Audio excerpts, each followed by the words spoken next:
listening to the Subtle Forces podcast. I am your host, Anja, not Anja. And I've never really been excited about being a woman. Men can pretty much be any type of person they want to be, whereas women are always expected underneath it all to be the background caretaker. People of all genders talk down to you when you're a woman, especially a young woman, and I've never liked that. So I've come up with my own contradictory idiosyncrasies to combat the natural inclination to treat me less. And as I age into a middle-aged woman, I'm realizing that there are a lot of developed idiosyncrasies I don't feel I have to maintain anymore to prove I am capable. Some examples are pain-inducing handshakes that signal to the other person, I am not subordinate to you. No, I am not just a floppy milkshake waiting to get sipped up. Also, I don't have to talk in my lowest comfortable register to convey ideas just because it's more masculine and authoritative. I can talk in my normal voice or even stretch. I can sing in a high voice, even though I've always avoided it, for fear you'd think I was a little peanut you can crush in your pocket. Oh no!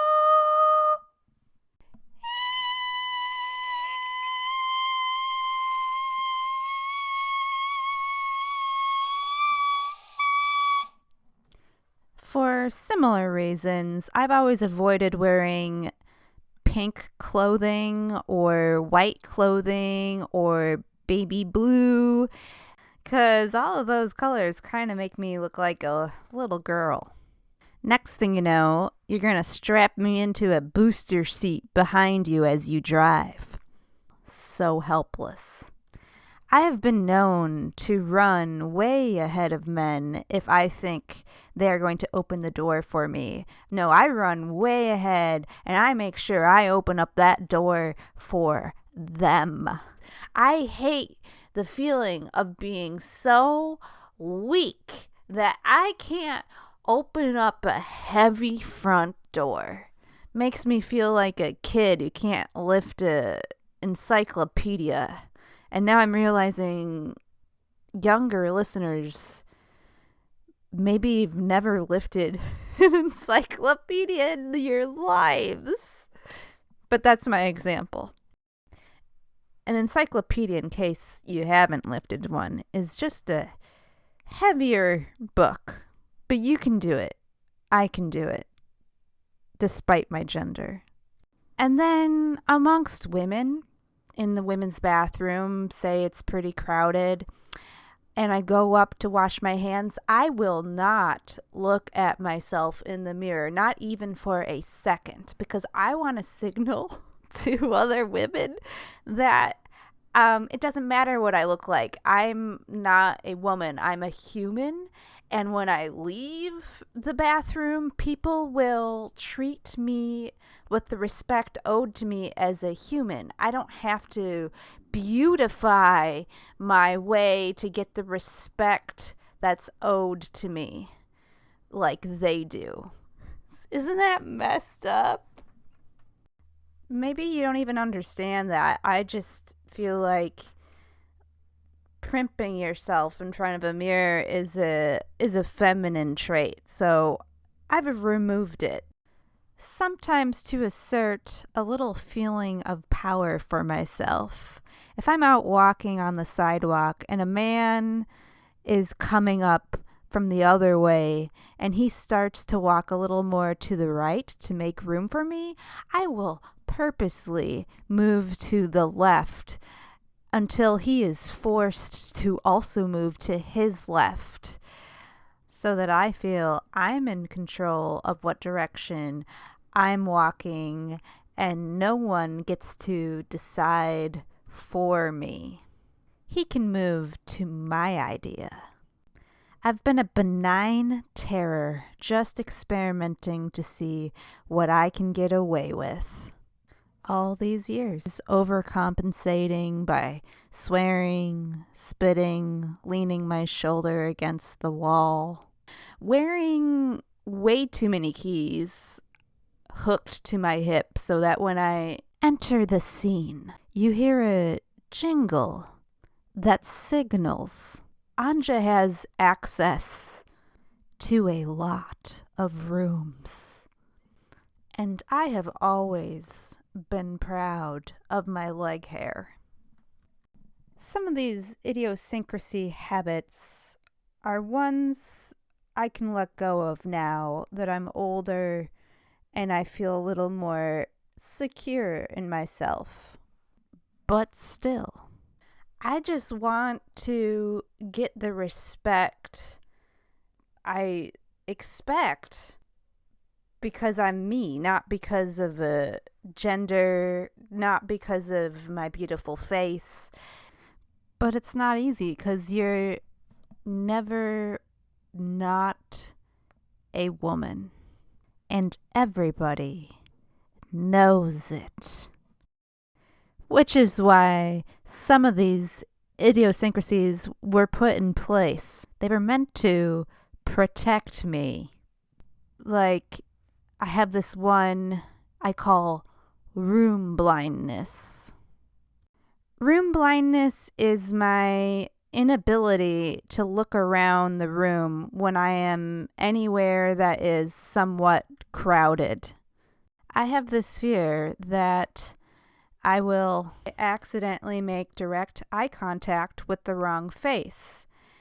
And instantly cheesy saxophone music begins to play, the lights in the room dim, and all heads turn as my sudden appointed mate, now in a spotlight, walks towards me, takes both of my hands, and rubs their natural skin secretions all over. And we are paired for life because I made direct eye contact. Everyone claps. Many mutter, a more perfect match could not be made.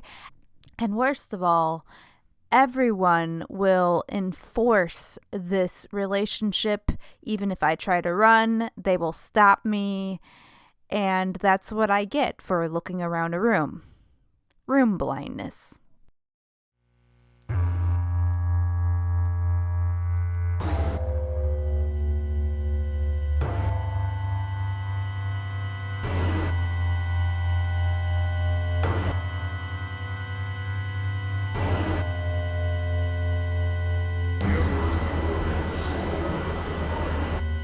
Your attic is the attic you're always afraid of.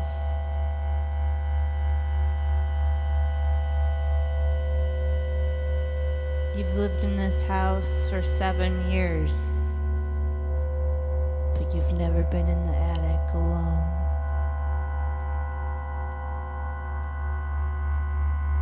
Sometimes when you're passing the doorway to the attic, you can smell the hot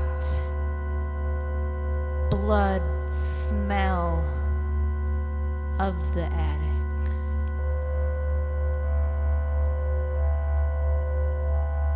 And it flushes your whole body in warm attic fear.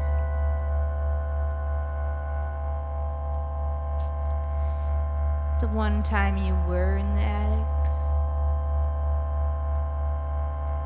was when they were showing you the house.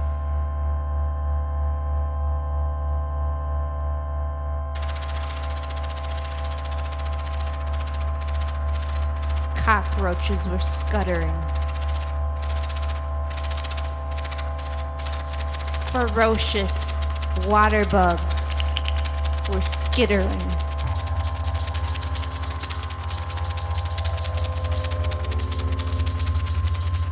The torn fingers of plastic dolls were rolling.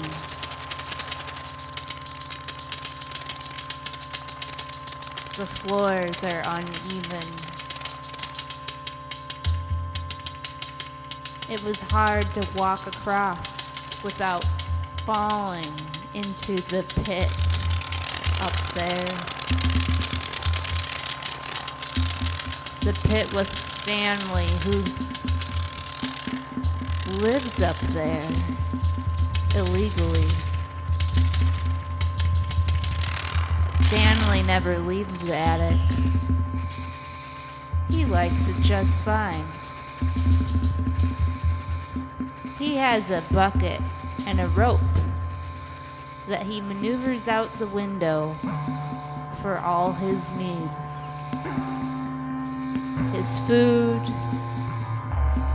his essentials, his defecations, all one bucket. But when you were up there, that one time Stanley said, "Hey, hi, oh yeah, I live here, but you know, I get this is gonna be your house. You come on up here anytime you want. You hear? I don't have very many visitors. Please visit me. Please." You haven't visited Stanley. Shame on you. He's pretty weird, but he is nice. He's managed to find all his needs are answerable to a little orange bucket. Have you done that? No, you haven't. You're way too materialistic. How many buckets do you own? Probably 4 or 5. How often do you use them? Let's be realistic. Maybe once every couple years or never.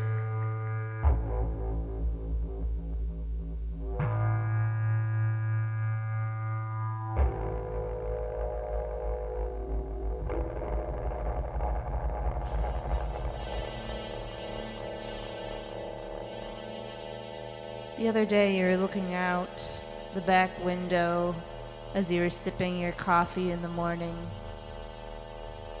and you saw Stanley's bucket pass your window. Normally you try to ignore it because you never know what's in the bucket. Is it food? Is it waste? Is it essentials? But this time you couldn't help but notice that there was something clipped to the bucket. A piece of paper, a note. And on that piece of paper was your name. Stanley had written you a letter. An invitation. You've never visited, but I'd like to invite you. Stanley.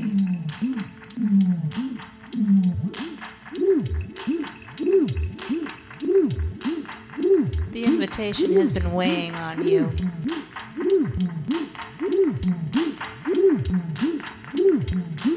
Just passing the door to the attic makes your heart race.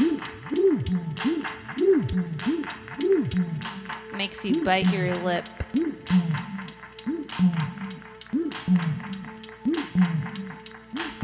There's nothing you would like to do less. But really, Stanley's not a bad guy. It's just the attic is so ugh. You know?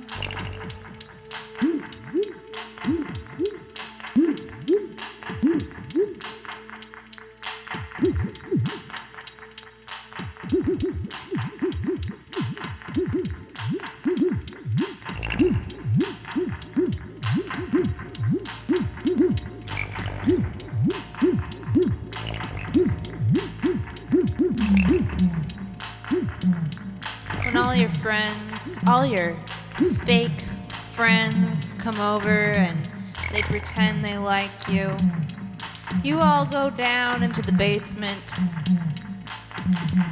and you play basement badminton. And they all laugh and chortle at your jokes that no one thinks is funny. But they're all there because you have badminton in your basement. And they like playing. They just don't like you. But in order to play badminton in your basement, they need to pretend to like you, and you know this.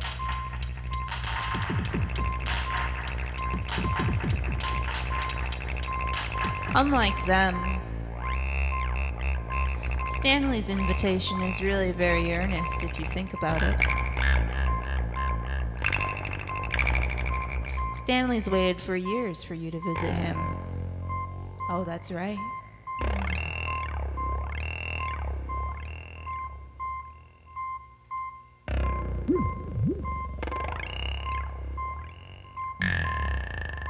How does he do it up there? No telephone, no computer. A few books. A single window to look out the world and send his bucket. Many cockroaches. Many ferocious water bugs. That's his community. You can't enrich it.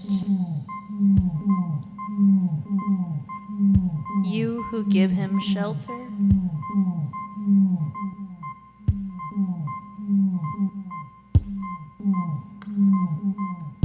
Of course you got rid of what cockroaches you could the moment you moved in. You used every kind of poison. But when you pass that door to the attic, you can hear them peeping. You can hear them skittering. They're all up there. He's talking to them. Hey, guys. Hey. Hey, I like you. How you doing today? Are you gonna share that? Can I have some? Boy, you guys are getting big. You look just like your grandpa and your other ancestors. Let me shine you. Would you like me to shine? Yeah. You're a good, ferocious water bug.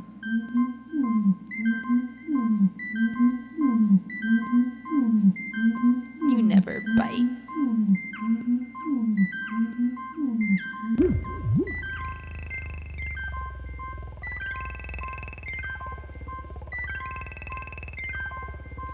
You make an appointment with your therapist to discuss the prospect of visiting Stanley.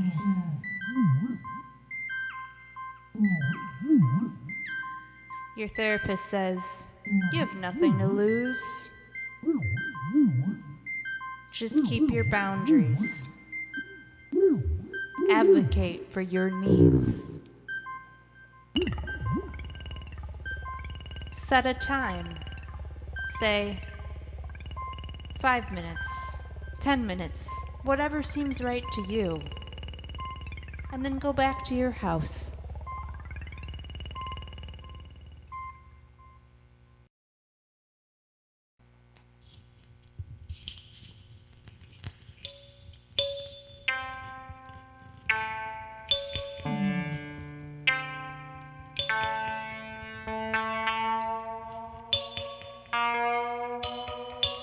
The day before the visit, you go to the store and you buy every cleaning agent you can get your hands on. You get shampoo for deeply dirty people. You get hand sanitizer in every flavor. You get floor cleaner and bubble bath suds. You know when you come back out of the attic, you want the bath water ready, hot and ready to receive you, to clean you from whatever experience you're about to subject yourself to. Maybe subject's a mean word. I mean, Stanley's really nice. He just wants someone to visit him. And you're a snob, a materialistic snob. But you'll get a good cleaning after this visit, so it'll be okay. Hopefully this won't be a trend. Hopefully he won't want you to come to the attic every Thursday or every day or every morning and afternoon. That would be too much. And you can tell that to him. Your therapist told you. You can tell that to him. No, Stanley. I have a busy life downstairs of you, and I cannot visit more than just this once. You can already feel his heart breaking at this news. But when you go up there, he doesn't even want to visit.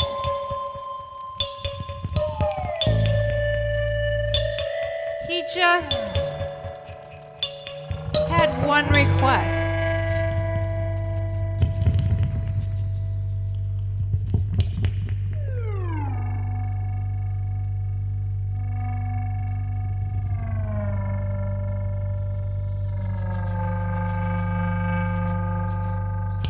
When you're walking past the door to the attic, sometimes I sense you shuddering.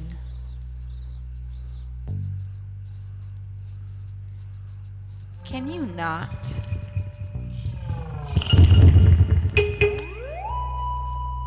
This is my home. This is my life. Yes, it is in your house. But I have every right to exist above you with my bucket.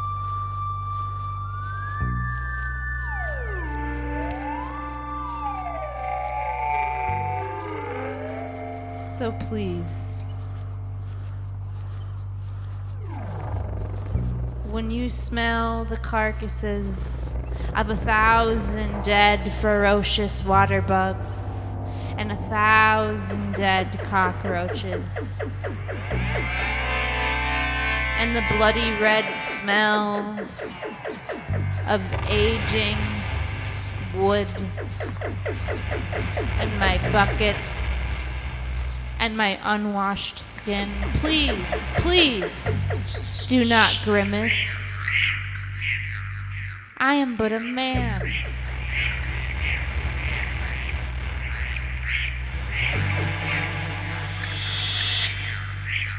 Thank you.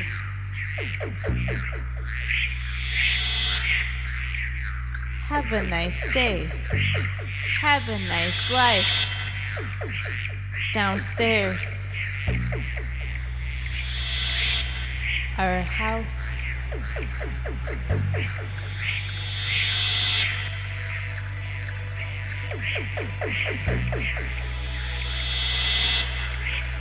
I wish you no harm.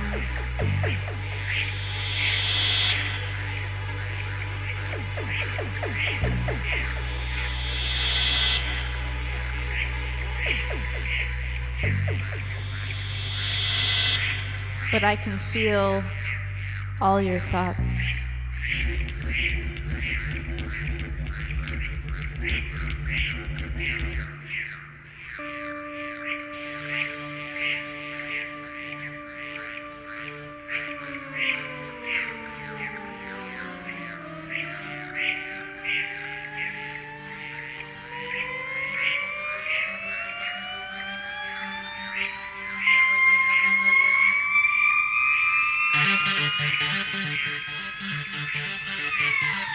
Also, you should get some new friends who like you as much as badminton.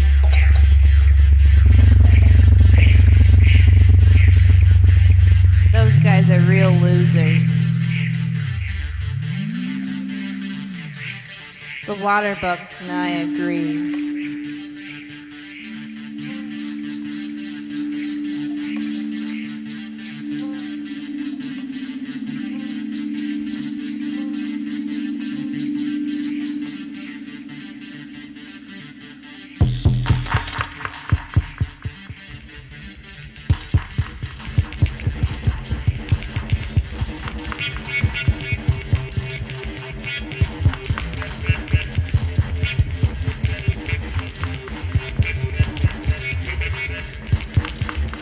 I went back downstairs. I closed the door to the attic.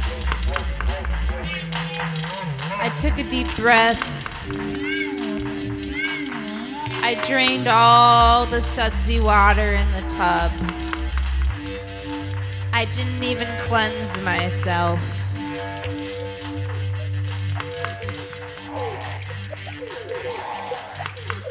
I left the house.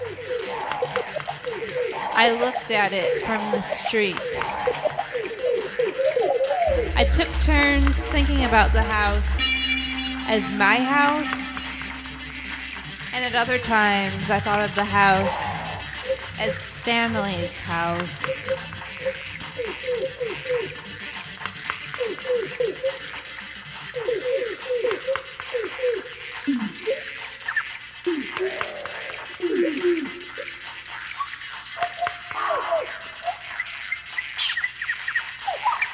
And that was the end of 20 minutes.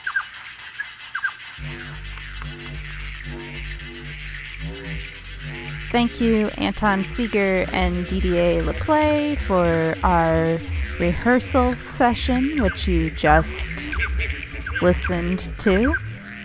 Thank you to all women listening. I hope you still like me. And remember, when encountering any subtle force, you have both your logic and your feelers with which to interpret it.